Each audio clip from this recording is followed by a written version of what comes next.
From Tales of the Days of Steam. Firemen on the engines with the drivers were working with coal all their lives. There was a huge tender full of it behind them. My father said workers spoke of hearing much more. Yes, they would hear knocking and get quite anxious. Then they would hear sounds like coughing or wheezing. It would rumble when there seemed no reason for it to.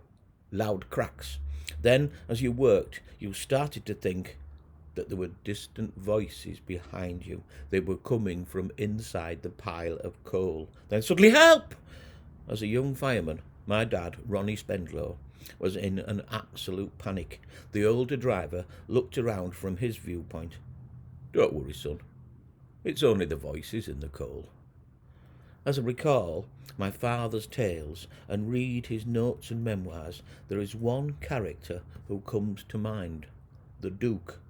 Marmaduke Wildman Pickering was an engine driver from the older days when the engine was dedicated to the driver. His name was engraved on a brass plaque in the cab.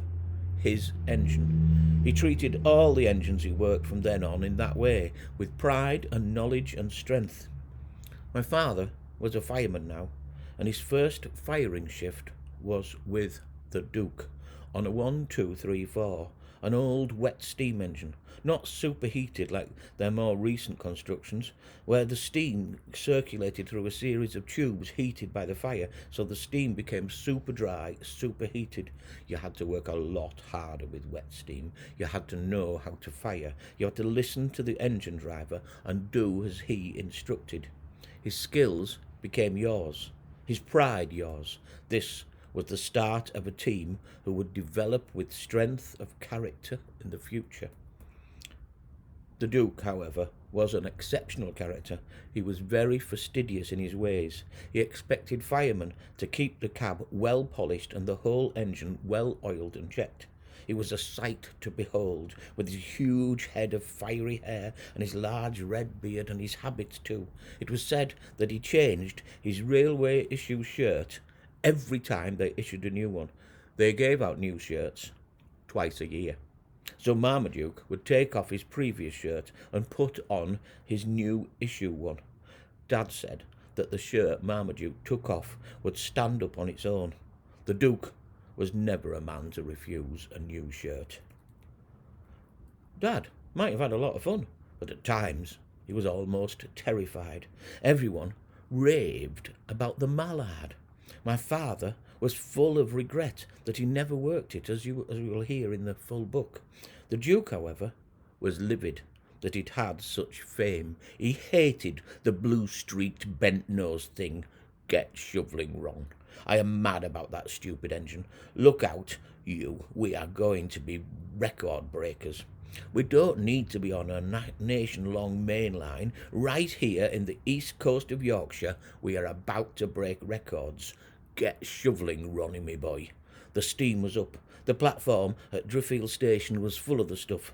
They were ready to go. Hang on, Ronnie, and wish the passengers luck. We are about to beat records. 100 miles an hour on a main line. Step back. This is a local engine on a small line. Do you know what you need to beat records? Not a fancy designer. You need a team, an engine driver, and a jolly good fireman. Let's go, Ron. We are hitting the ton. 100 miles an hour might be impossible with such an engine, with such a run, but not for the wild man.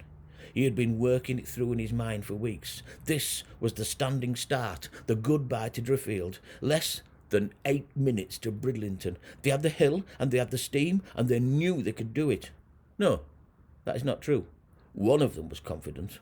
The other was terrified. Ronnie. He didn't dare challenge the driver. This was a formidable mind who knew what he was doing. There was also an undeniable trust and respect between them. Ronnie would have jumped if the Duke had said jump. From that standing start they reached their peak. Duke knew the engine as well as knowing his teammate. He also knew that hill.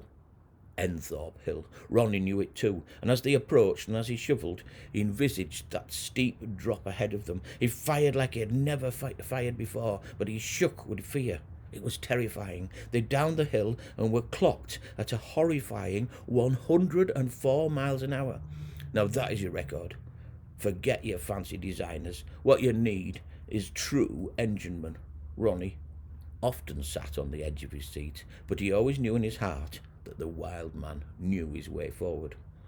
What I wouldn't give to own that brass plaque, Marmaduke Wildman Pickering, engineer.